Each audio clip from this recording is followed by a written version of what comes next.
साथियों, सबसे पहले तो मैं माफ़ी चाहूँगा क्योंकि मैं लेट से आया हूँ, लेकिन यहाँ आने पे पता चला ज़्यादा लेट नहीं था।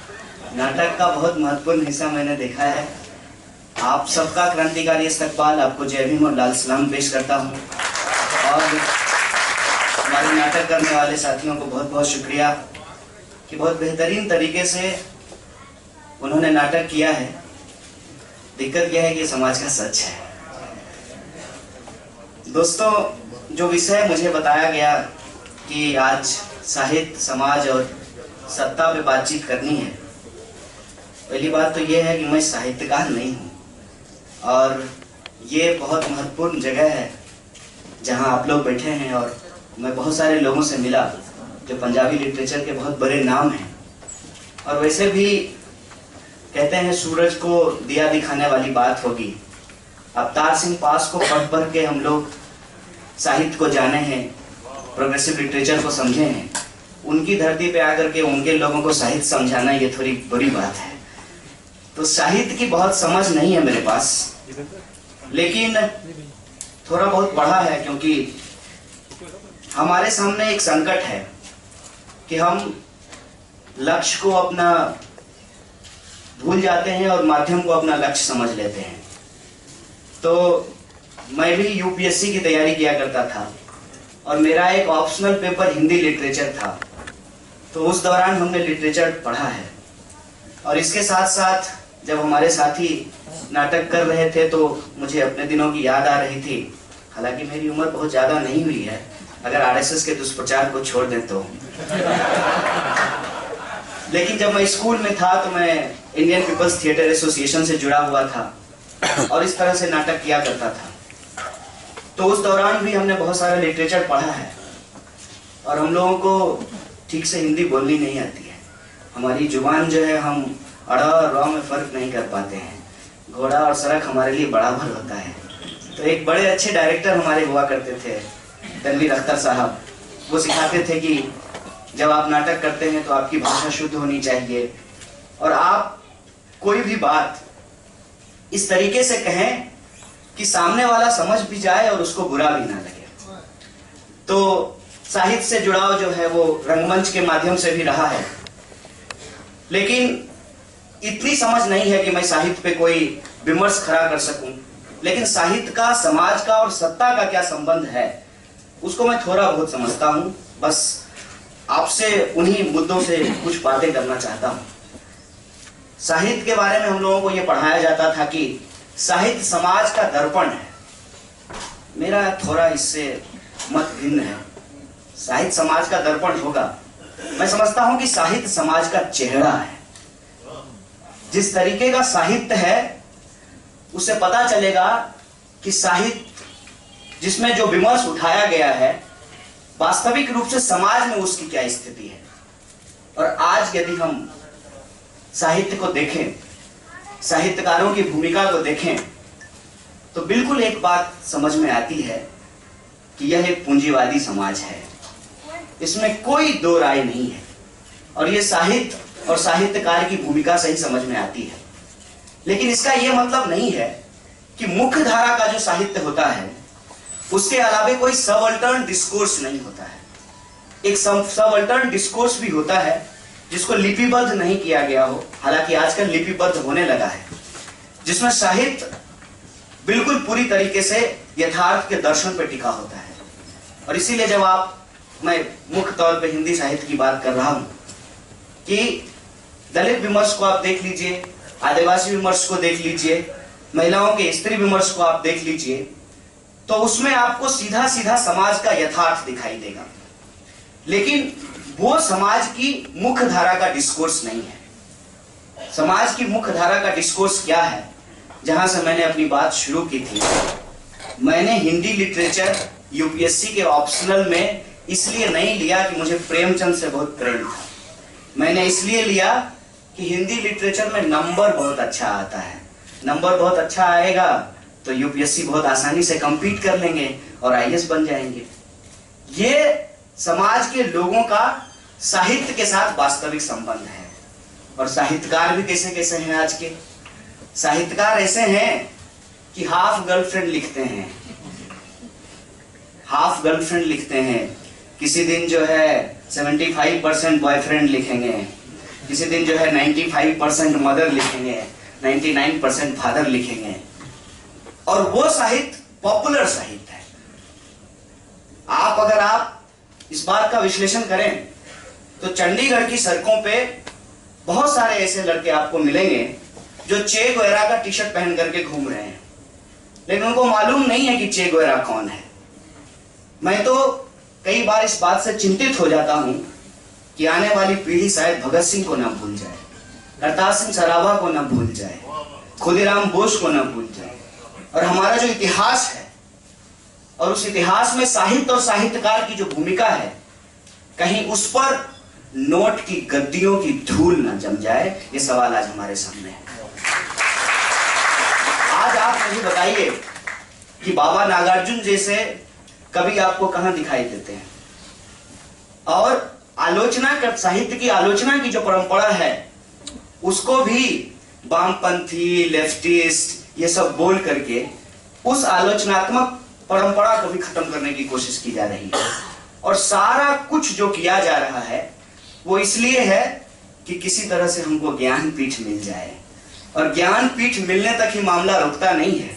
ज्ञानपीठ मिलने के बाद भी सरकार के सामने बैठना या झुकना नहीं है, बिल्कुल उनकी चरणों में लेट जाना है ताकि ज्ञानपीठ मिलने के बाद हमको गवर्नर बना दिया जाए। अब सवाल यह है कि साहित्य जो समाज का चेहरा होता है और साहित्य की जो अभी हमको स्थिति दिखाई देती है, जहां मैं खुद अपनी बात कह रहा हूं कि यूपीएससी करना एक माध्यम हो सकता है आपके जीवन में, कि आप यूपीएससी के माध्यम से सेलेक्ट होकर के आईएएस बनना चाहते हैं और एक बेहतर प्रशासनिक अधिकारी के तौर पे आप समाज की सेवा करना चाहते हैं। ये लक्ष्य है। मनुष्य यदि सामाजिक प्राणी है तो वो अपने अल्टीमेट कंक्लूजन में सोशल एक्टिविस्ट होगा, सोसाइटी के अंदर कंट्रीब्यूट करेगा, लेकिन आप देखिए कि वो कभी भी अपने इंडिविजुअलिटी से ऊपर ही नहीं उठ पाता है। एक बार मैं एक बहस देख रहा था, भाजपा के एक स्पोक्स पर्सन थे, बार बार हिंदू मुसलमान कर रहे थे। इत्तेफाक से वो डॉक्टर थे। मेरे बगल में ही एक मोदी जी के प्रिय समर्थक थे। मैं उनको भक्त नहीं कहता हूँ, भक्त तो लोग भगवान के होते हैं ना, शैतान का कोई भक्त होता है तो वो जो है वो उसको हमने कहा कि एक बात बताओ, ये इतना हिंदू मुसलमान कह रहे हैं, ये तो पेशे से डॉक्टर हैं, तो सोसाइटी में इनका कंट्रीब्यूशन क्या होगा कि ये मरीजों का इलाज करेंगे। डॉक्टर होना उसका एक माध्यम है, ट्रेनिंग होना उसका एक माध्यम है कि आपने मेडिकल साइंस की पढ़ाई की है, आप लोगों का इलाज करेंगे। तो क्या दो व्यक्ति को, एक हिंदू को बुखार हुआ है और एक मुस्लिम को बुखार हुआ है, तो दोनों को अलग अलग दवाई देंगे कि दोनों के लिए पैरासीटामोल ही दिया जाएगा? ये जो ऑब्जेक्टिविटी है, उस ऑब्जेक्टिविटी को और इस मानवीय संवेदना को जो मजबूती से पकड़ करके रखता है समाज में, वो है साहित्य। और वो साहित्य जो लोगों की संवेदना को बार बार जगाता है, वो जब कमजोर पड़ता है और सत्ता द्वारा समर्थित एक, जैसे टीवी पे आजकल चल रहा है गोदी मीडिया, उसी तरीके से गोदी साहित्य भी होता है। तो गोदी साहित्य यदि पॉपुलर साहित्य बन जाएगा तो फिर समाज का क्या होगा, आलोचनात्मक नजरिया का क्या होगा, और आने वाली पीढ़ी को हम क्या सौंप करके जाएंगे। साहित्य की सबसे बेहतर चीज क्या होती है कि आप जिस आइडेंटिटी में पैदा हुए हैं उस आइडेंटिटी को आप क्वेश्चन करने लगते हैं और फिर उसको रेशनलाइज करते हैं।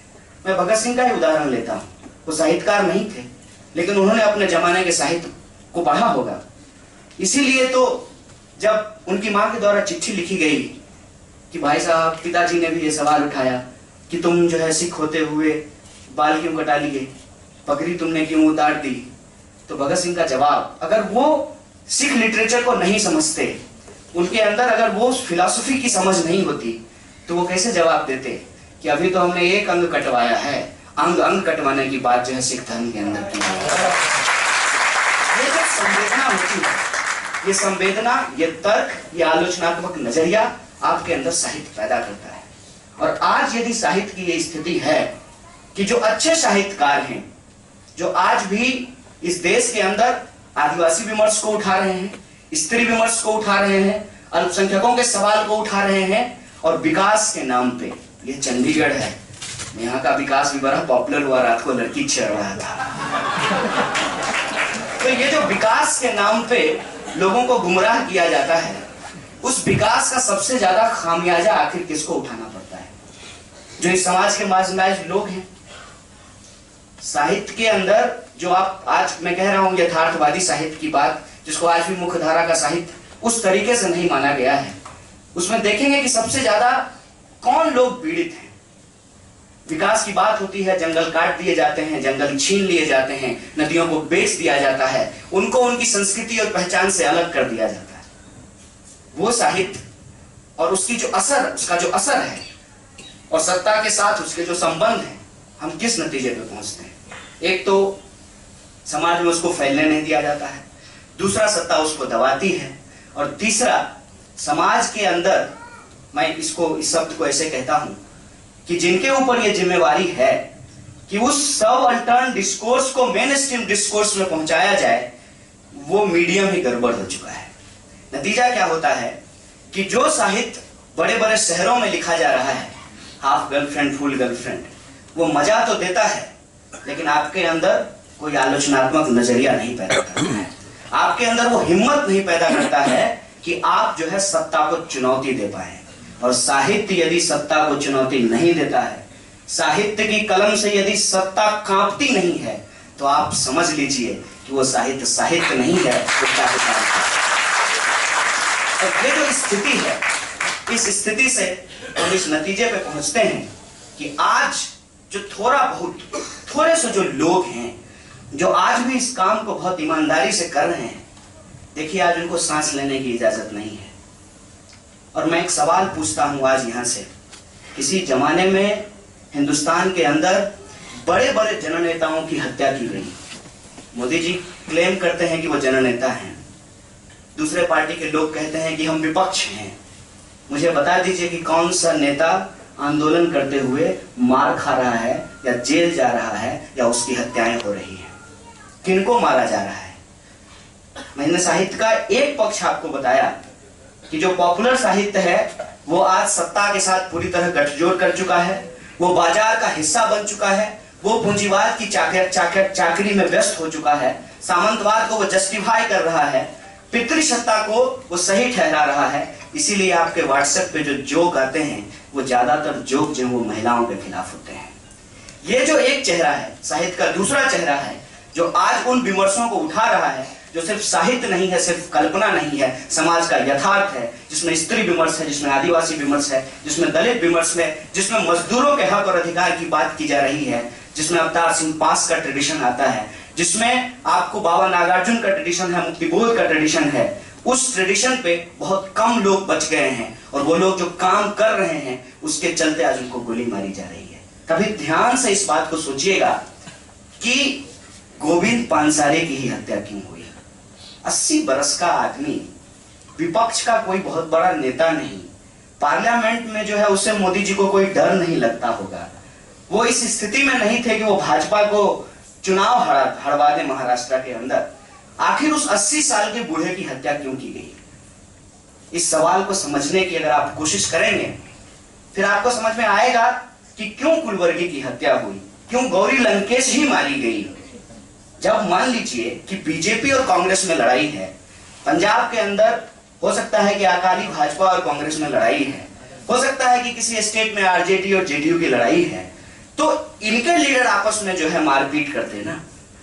जो साहित्य लिखने वाले लोग हैं, जो पत्रकार हैं, जो प्रोफेशनल हैं, जो ऑब्जेक्टिवली काम को करते हैं, रेशनली और लॉजिकली काम को करते हैं, और सोसाइटी के अंदर माध्यम को अपना लक्ष्य नहीं समझते हैं, लक्ष्य की ओर अनवरत काम करते रहते हैं, उनकी ही हत्या क्यों की जाती है? इस सवाल को हमको समझना पड़ेगा। फिर हम इस नतीजे पे बहुत आसानी से पहुंचेंगे कि साहित्य की भूमिका क्या है, और सत्ता को इससे डर क्यों लगता है, और सत्ता आखिर चलती कैसे है। एक उदाहरण से मैं इस बात को स्पष्ट करने की कोशिश करूंगा कि आज साहित्य का असर कम से कम एकेडमिक फील्ड में थोड़ा बहुत बचा हुआ है, और वो जो एकेडमिक फील्ड है वो सरकार को बहुत डरा रही है। आखिर ऐसी क्या बात है कि पंजाब यूनिवर्सिटी के अंदर लोगों पे लाठी चलाया जाता है, बनारस हिंदू यूनिवर्सिटी पे लाठी चलाई जाती है, जेएनयू के लोगों को जेल भेजा जाता है, हैदराबाद सेंट्रल यूनिवर्सिटी के लोगों को प्रताड़ित किया जाता है, इलाहाबाद के अंदर ये कोशिश की जाती है, अलीगढ़ के अंदर ये तमाम विद्यार्थी जो हैं, जो आंदोलनकारी हैं, उनको प्रताड़ित किया जाता है। आखिर ऐसा क्यों है? जिनके पास तथाकथित तौर पे 56 इंच का सीना हो, जिसके दाएं तरफ अंबानी और बाएं तरफ अदानी हो, इतना पावरफुल आदमी निहत्थे विद्यार्थियों से क्यों डरता है? इस सवाल को सोचने की जरूरत है। साहित्य, मैं समझता हूं कि आपके अंदर संवेदना पैदा करती है और आपके मन में सवाल खड़ा करती है, और जो सवाल को गुमराह करने वाले लोग हैं उनको साहित्य से हमेशा डर लगता है। और साहित्य जहां रचा जाता है, चाहे वो विश्वविद्यालय हो, चाहे इस देश के जंगल हो, उनको उन लोगों से खतरा महसूस होता है। और जब ये लोग आपस में एकजुट होने लगते हैं, सत्ता जो खुद डर पे चलती है वो लोगों को डराने लगती है, वो उससे घबराने लगती है। इसीलिए तो गोरख पांडे ने कहा है कि उनके पास तमाम चीजें हैं, धन दौलत गोला बारूद सब कुछ है, लेकिन फिर भी वो डरते हैं। वो किस बात से डरते हैं? वो इस बात से डरते हैं कि एक दिन निहत्थे लोग उनसे डरना बंद कर देंगे। ये जो साहित्य का कॉन्फिडेंस होता है, इस कॉन्फिडेंस के चलते सत्ता अपनी स्टेबिलिटी को बनाए रखने के लिए उसको अनस्टेबल करना चाहता है। मैं गौरी लंकेश से मिला हूं, मेरी व्यक्तिगत मित्रता रही है। वो मुझे बेटे की तरह मानती थी और मुझे हमेशा लगता था कि वैचारिक तौर पर ये मेरी माँ जैसी है। आखिर वो महिला जो अकेली रह रही है, समाज से जूझ रही है, अपना खाना भी बना रही है, झाड़ू भी लगा रही है, अखबार भी चला रही है, इस देश के अंदर जो आदिवासियों और दलितों का सवाल है, जो अल्पसंख्यकों और महिलाओं का सवाल है, उस पर सेमिनार भी करवा रही है, उससे लोगों को क्या घबराहट हो सकती है? दाभोलकर जो रैशनैलिटी की बात कर रहे हैं, जो कह रहे हैं कि हमको अपना पर्यावरण बचाना चाहिए, जो हमारे अंदर रूढ़िवादी सोच है उसको हमको खत्म करना चाहिए, आखिर उससे क्या घबराहट हो सकती है? पानसारे साहब सुबह टहलने के लिए निकलते हैं और वो कहते हैं कि हमारा असली इतिहास क्या है। वो बताते हैं कि शिवाजी कौन थे और शिवाजी के बारे में जो चीज प्रचारित की गई है उसको वो खंडित करते हैं। ये जो साहित्य की भूमिका है, इस भूमिका से सत्ता हमेशा डरती है। और सत्ता के बारे में हम लोगों को बहुत साफ साफ तौर पे पॉलिटिकल साइंस में पढ़ाया गया था कि सत्ता की लेजिटिमेसी तभी है जब समाज में डर है, और समाज में डर तब तक रहेगा जब तक समाज में ऊंच नीच और असमानता रहेगी। हमारे यहाँ एक कवि हुआ करते थे, हालांकि राष्ट्रवादी कवि थे, उन्होंने एक बात कही है, शांति नहीं तब तक जब तक सुखभाग न नर का सम होगा, नहीं किसी को बहुत अधिक और नहीं किसी को कम होगा। ये जो असमानता है, यह असमानता ही सत्ता को लेजिटिमेसी प्रदान करती है, और इस असमानता को वो कंट्रोल करने के लिए डर का सहारा लेती है। डर हमेशा खत्म होता है जब आप साहित्य से जुड़ते हैं, आपके अंदर संवेदना आती है, और जब आप संवेदनशील होते हैं तो सिर्फ अपने ही दुख से दुखी नहीं होते हैं, आप माध्यम में नहीं फंस जाते हैं, आप अपने लक्ष्य की ओर अग्रसर होने की कोशिश करते हैं। और ये जो पूरी की पूरी प्रक्रिया है, इस पूरी की पूरी प्रक्रिया को खंडित करना आज बहुत जरूरी हो गया है। इसीलिए आप देखेंगे आज साहित्य के नाम पे फूहड़ चीजें हो रही हैं। इसमें आपको तकनीक की भूमिका को भी समझनी पड़ेगी, और मैं समझता हूं कि आप लोग समझते होंगे कि आज तकनीक ने एक काम तो किया है कि हर कोई साहित्यकार है, हर किसी के पास एक्सप्रेस करने के लिए एक मीडियम है और एक प्लेटफॉर्म है। इसीलिए जब आप अपना टाइमलाइन देख रहे होंगे तो आपको बहुत सारे शायर दिख जाएंगे, जब आप अपना व्हाट्सएप चेक करेंगे तो आपको बहुत सारे कवि दिख जाएंगे। लेकिन जो सबसे बुनियादी चीज है वो ये कि कवि और साहित्य का काम है सत्ता के ऊपर सवाल खड़ा करना, सत्ता के सामने घुटने नहीं टेकना, बल्कि जनता के सामने सत्ता को घुटने टिकाना। इस बात की कमी आपको जगह जगह पे दिखाई देगी।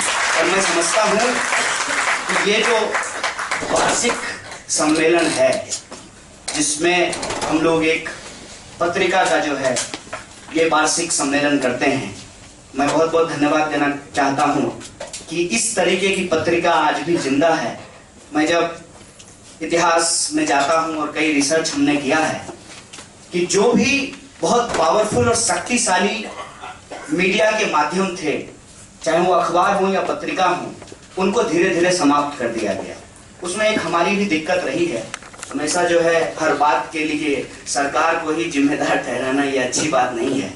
हमारी भूमिका, हमारी गड़बड़ी ये रही है कि हम वक्त के साथ नई पौध को पनपने नहीं देते हैं। और यहाँ बहुत बड़े बड़े लोग बैठे हुए हैं, इसलिए मैं ये बात यहाँ बोलना चाहता हूँ कि जब आप नई पौध को पनपने नहीं देंगे तो जो तकनीक के अंदर विकास हो रहा है उसको आप तो नहीं पकड़ सकते हैं, क्योंकि ये आपके जमाने की बात नहीं है। आपके जमाने में बेल बटन हुआ करता था, कॉलर लंबा हुआ करता था, और जो है फाउंटेन पेन रखने का एक जो है कल्चर हुआ करता था। आज का जमाना अलग है। आज लोग कैफरी पहनते हैं, जींस पहनते हैं, व्हाट्सएप पे जो है साहित्य लिखते हैं। हो सकता है कि उसके अंदर वो समझ और वो लक्ष्य नहीं हो, लेकिन उनको भी नर्चर करने का काम तो हमारा ही है। और बतौर प्रोग्रेसिव मैं एक बात कहना चाहता हूँ कि हमारी हालत कई बार ऐसी हो जाती है, शिकारी आएगा, जाल बिछाएगा, दाना डालेगा, भूल से उसमें फंसना नहीं। शिकारी आता है, जाल डालता है, दाना भी डालता है, फंसाता भी है, और हम बोलते रहते हैं। प्रोग्रेसिव होने का मतलब उसका एक पक्ष नहीं होता है। साहित्य में शब्द, कल्पना, विन्यास, अलंकार उसका एक पक्ष है, अभिव्यक्ति का एक दूसरा पक्ष भी है। जैसे अखबार, जैसे मैगजीन, उसी तरीके से आज के जमाने में YouTube channel, WhatsApp, Facebook live, Instagram, ये भी उसका एक पक्ष है। और इस पक्ष को हम जब नहीं पकड़े, नतीजा क्या हुआ कि प्रेमचंद के नाम पे आज आपको कुछ भी मिलेगा यूट्यूब पे, हरिशंकर परसाई के नाम पे आपको कुछ भी मिलेगा यूट्यूब पे, मुक्तिबोध के नाम से कुछ भी चल रहा है। और आप अपने जमाने में भी याद कीजिएगा कि कबीर के नाम पे कुछ भी बोला जाता था ना।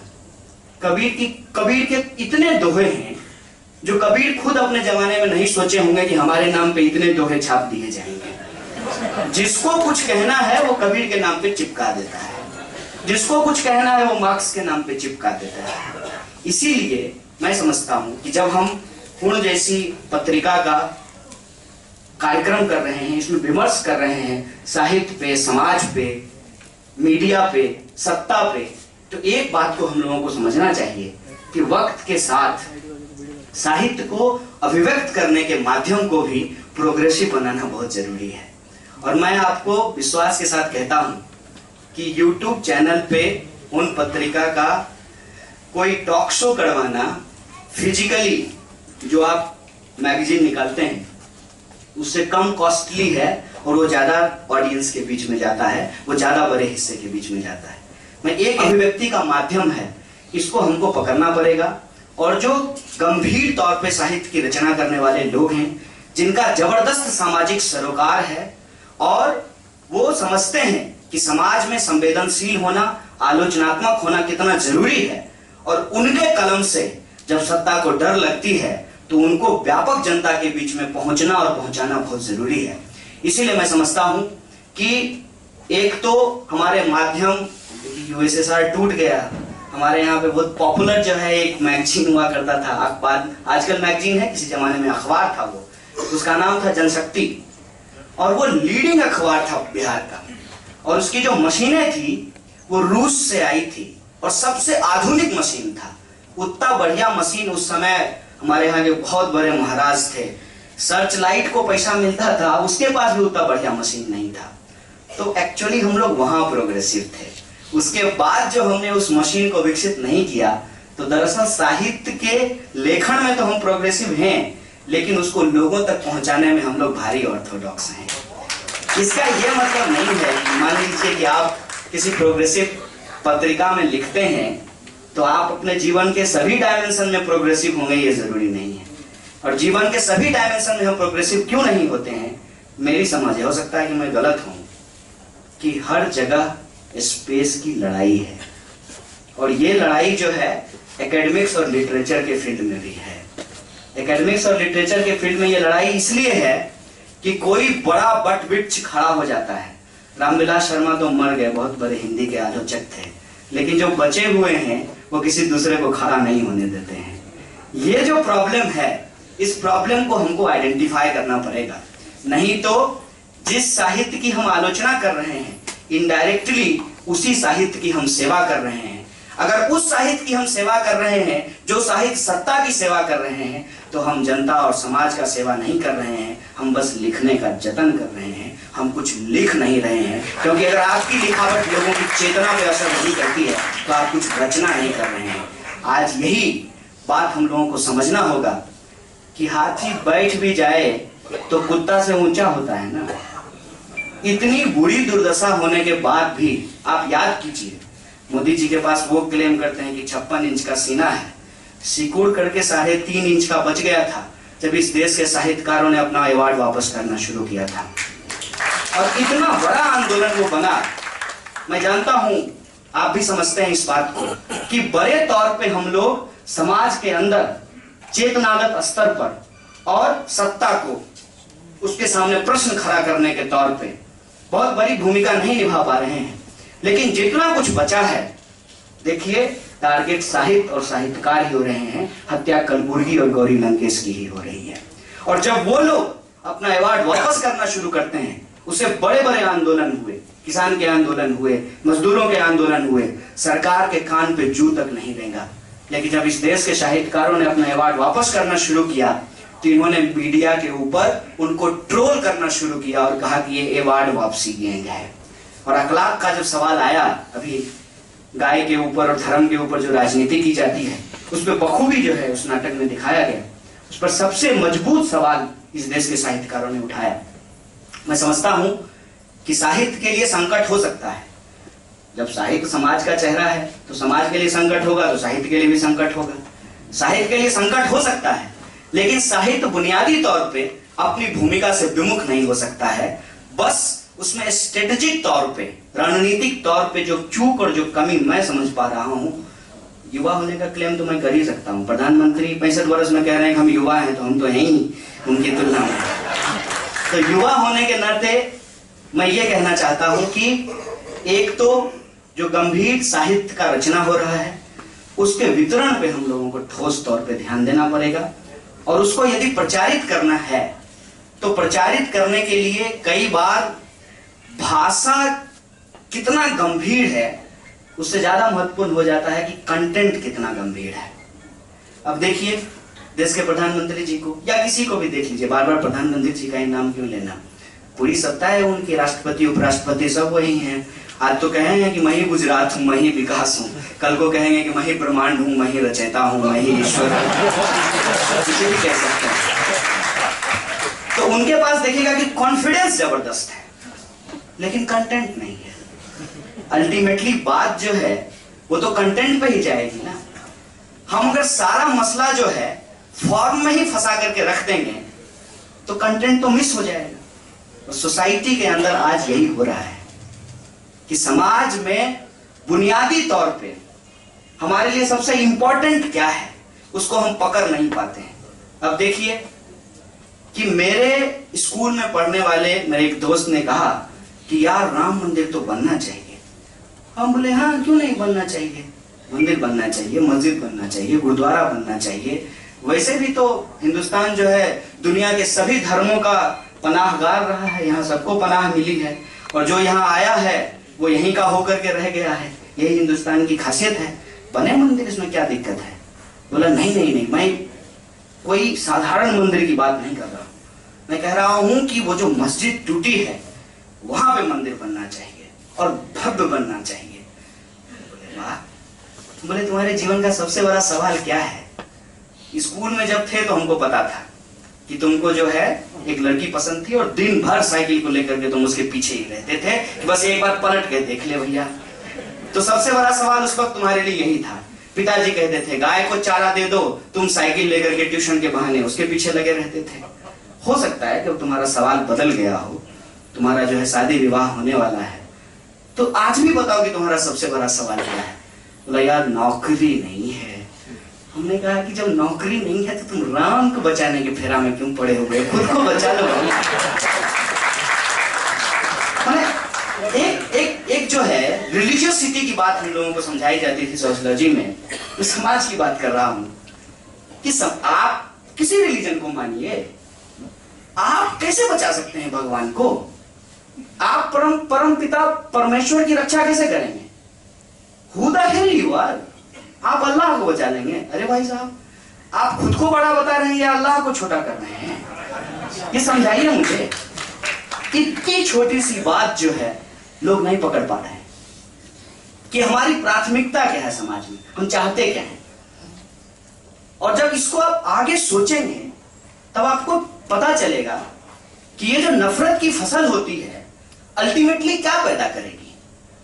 अगर आप बबूल का पेड़ लगा देंगे तो उससे कोई खरबूजा तो निकलने वाला नहीं है, उससे कोई आम का फल तो होगा नहीं, वो तो कांटा ही गिरेगा, उससे लोगों के पैर घायल ही होंगे। नफरत के आधार पर यदि समाज बना दिया जाएगा और उस नफरत को बनाने के लिए, उस नफरत को जस्टिफाई करने के लिए आप इतिहास तक को बदल देंगे। आप इतिहास को बदलने पे ऐसे तुले हुए हैं कि आप चाहते हैं कि सब कुछ का इतिहास बदल दिया जाए। ऐसा संभव है क्या? क्या ये पॉसिबल है? ये कौन से जतन में ये हमारी देश की सरकार, इस देश की सत्ता लगी हुई है? और ऐसा नहीं है कि बड़े स्तर पे नहीं, लेकिन साहित्य इस बात को उठा रहा है और जो लोग मजबूती तरीके से उठाते हैं उनकी हत्या भी हो रही है। लेकिन ये बहुत बड़े पैमाने पे होने की जरूरत है कि लोग बड़े पैमाने पे ये जो बेवकूफाना हरकत है, बुद्धि की बलिहारी जो है, इस पे लोग सवाल खड़ा करें। मैंने कई बार ये बात कहा है। अभी बाबा जी का कांड हुआ था आपके यहाँ, ये पंचकूला के पास, तो वो जो कांड था, वो कांड ऐसा लग रहा था जैसे रामायण का सुंदर कांड हो। सारे चैनल पे जो है 1 महीना तक इस देश के लिए कोई सवाल नहीं है। गुरमीत राम रहीम और अच्छे दिन दोनों ऐसा था जो मिल ही नहीं रहा था। जनता अपना अच्छा दिन ढूंढ रही है, मीडिया को जो है वो उसको ढूंढ रही थी, हनीप्रीत को ढूंढ रही थी।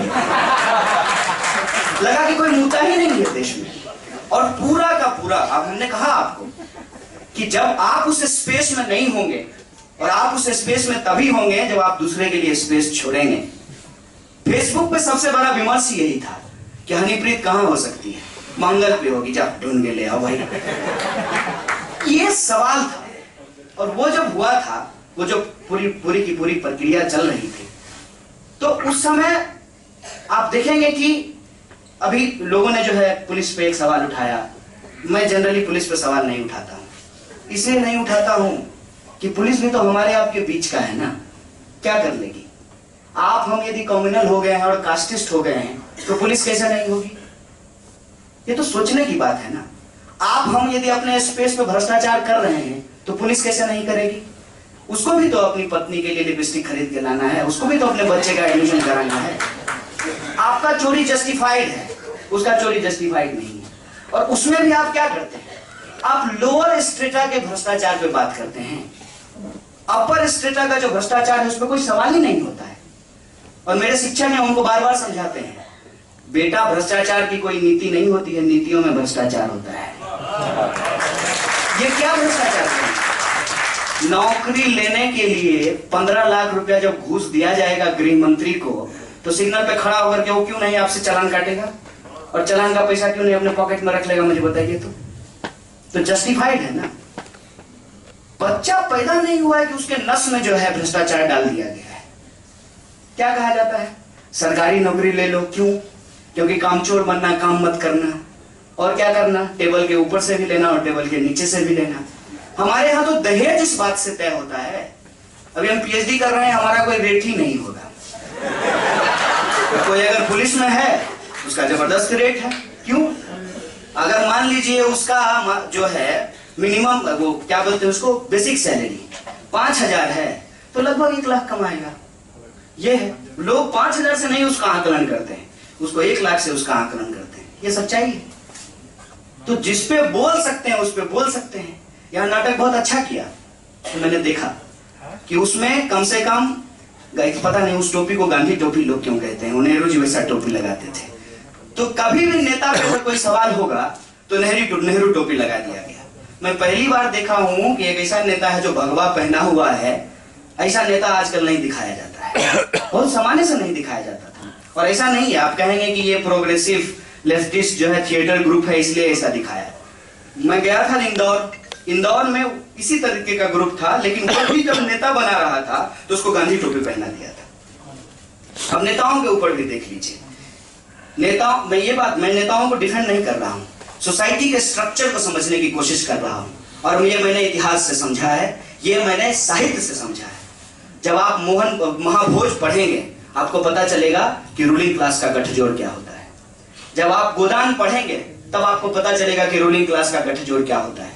उसी में मैंने पीठ पत्रकारिता शब्द जो है वो पढ़ी थी, वो प्रेमचंद के द्वारा लिखी गई है कि पत्रकार जो है कैसे नेता के जो है इमेज बिल्डिंग करते हैं, और कैसे जो फैक्ट्री का मालिक है और जो एक कवि जी हैं वो साथ में शिकार करने के लिए जाते हैं। ये जो गठजोड़ है वो सत्ता का गठजोड़ हमने साहित्य से ही सीखा है, इससे उस गठजोड़ को समझने की कोशिश कर रहा हूं।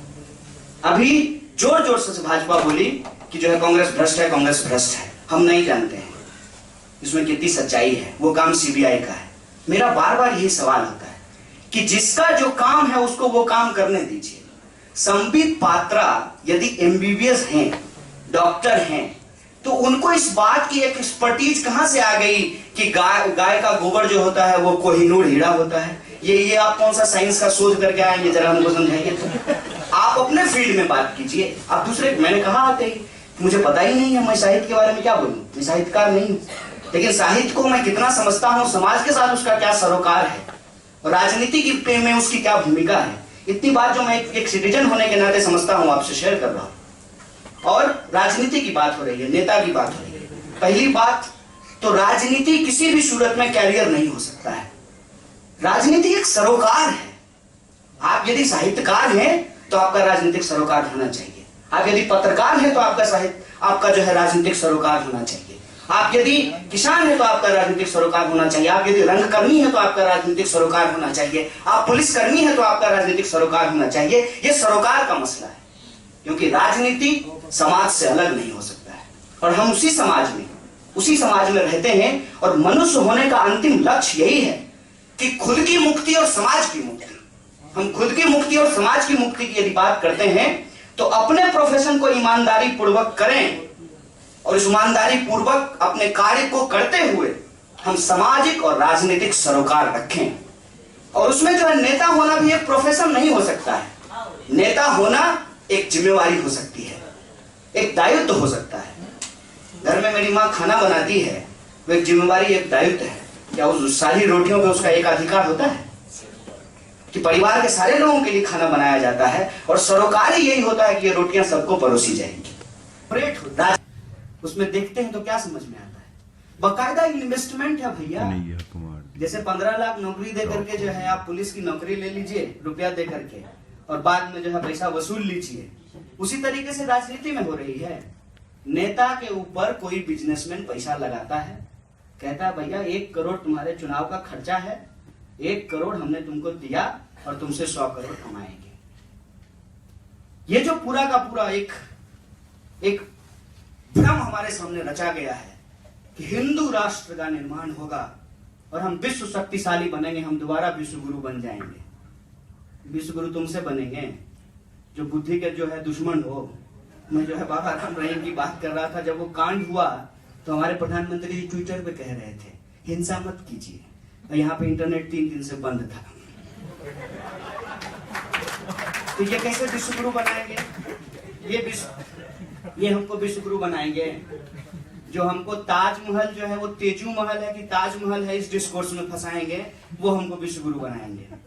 वो हमको विश्व गुरु बनाएंगे जो कहते हैं कि मोर जो है मोरनी के आंख में जो है आंसू दे देता है, उससे बच्चा पैदा हो जाता है। वो हमको विश्व गुरु बनाएंगे। ये हमको विश्व गुरु कैसे बनाएंगे? ये हमको विश्व गुरु नहीं बना सकते हैं। और रही बात हिंदू धर्म की, तो ये हिंदू धर्म को जानते ही नहीं है, इनको पता ही नहीं है। कॉन्स्टिट्यूशन भी अगर ठीक से पढ़ लेते ना तो इनको पता चलता कि हिंदू धर्म का डेफिनेशन क्या लिखा हुआ है। हिंदू धर्म कोई आरएसएस है जो 1925 में बना है। हिंदू धर्म इस देश की विरासत से जुड़ी हुई चीज है।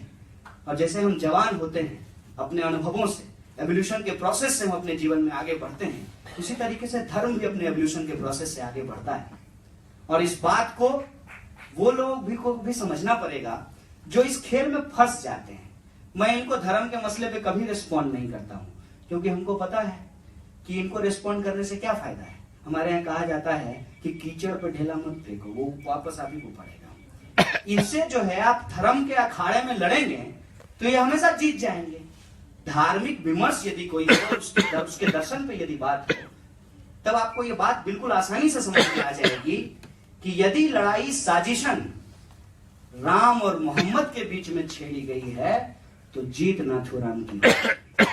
इसीलिए इसको यदि आप समझना चाहते हैं तो आप कहेंगे कि ना भैया, राम और मोहम्मद का तो रहने दो, ये बता दो कि तुम कौन से हिंदू हो, मांस खाने वाले हिंदू हो कि मांस नहीं खाने वाले हिंदू, देवी की पूजा करने वाले हिंदू हो कि राम की पूजा करने वाले हिंदू हो, प्रकृति की पूजा करते हो कि सनातन धर्म में विश्वास करते हो, लौकिक हो कि परलौकिक हो, चारवाक के दर्शन में बिलीव करते हो, या इस देश के अंदर जो शंकराचार्य का बौद्धिक विमर्श रहा है उसके आधार पर तुम हमसे विमर्श करना चाहते हो। इतना डाइवर्स है ये देश कि इनको लगता है कि चीजों को भटका करके ये जो है सत्ता पे काबिज हो गए हैं। ये दंगा एक्सपर्ट है। ये बीजेपी का नाम एक्चुअली जो है ना बीजेपी होना चाहिए, भारतीय दंगा पार्टी, जनता पार्टी नहीं है। जनता से उसको कोई लेना देना नहीं है। तो दंगा करके ये चुनाव जीत सकते हैं, लेकिन इस देश के अंदर जो साहित्य का इतिहास है, इस देश की संस्कृति का जो इतिहास है, इस देश में विविधता में एकता का जो इतिहास है, इस देश के अंदर अपनी मिट्टी पे शहीद होने का, कुर्बानी देने का, बलिदानियों का जो इतिहास है, उसको ये कैसे बदलेंगे? ये भटका सकते हैं मुद्दा। और इसीलिए हमारा जो वो दोस्त है जो स्कूल में पढ़ता है, वो ये बात नहीं समझता है कि उसके लिए सबसे बड़ा सवाल नौकरी का सवाल है। उसके लिए सबसे बड़ा सवाल उसका बच्चा हो सकता है कि बीआरडी हॉस्पिटल गोरखपुर में जाए और बिना ऑक्सीजन के मर जाए। राम की कितने 100 फीट की प्रतिमा है, इससे देश का गौरव नहीं बढ़ता है। राम तो राम को के मानने वाले लोगों के मन में बसते हैं भाई, कण कण में राम बसते हैं। तुम उनको 200 फीट में सिमेट देना चाहते हो? जो विश्वव्यापी है, जिसने ब्रह्मांड को रचा है, तुम उसको एक मंदिर, एक मूर्ति में सिमेट देना चाहते हो। तुम एक्चुअली धर्म को समझते नहीं हो, धर्म के विरोधी हो और लोगों की संवेदना को खंगाल करके अपना जो है राजनीति का उल्लू सीधा कर लेना चाहता हो। इसीलिए ये जो सत्ता जो नफरत पे आधारित है, ये जो सत्ता जो विभाजन पे आधारित है, इस सत्ता से सीधे तौर पे सामाजिक आंदोलन के रूप में कोई अगर लड़ाई लड़ सकता है तो इस देश के संवेदनशील लोग हैं, उनको साहित्य रचना करनी होगी। और साहित्य रचना का जो आधुनिक माध्यम है, उसके ऊपर जाकर के अपनी दबिश को बढ़ानी होगी, अपनी भूमिका को बढ़ानी होगी और उस स्पेस को उनको ऑक्यूपाई करना पड़ेगा। वरना लोग भारत माता की जय बोल करके वह मां बहन की गालियां निकालते रहेंगे। इन्हीं शब्दों के साथ आप तमाम लोगों का बहुत बहुत शुक्रिया करता हूं।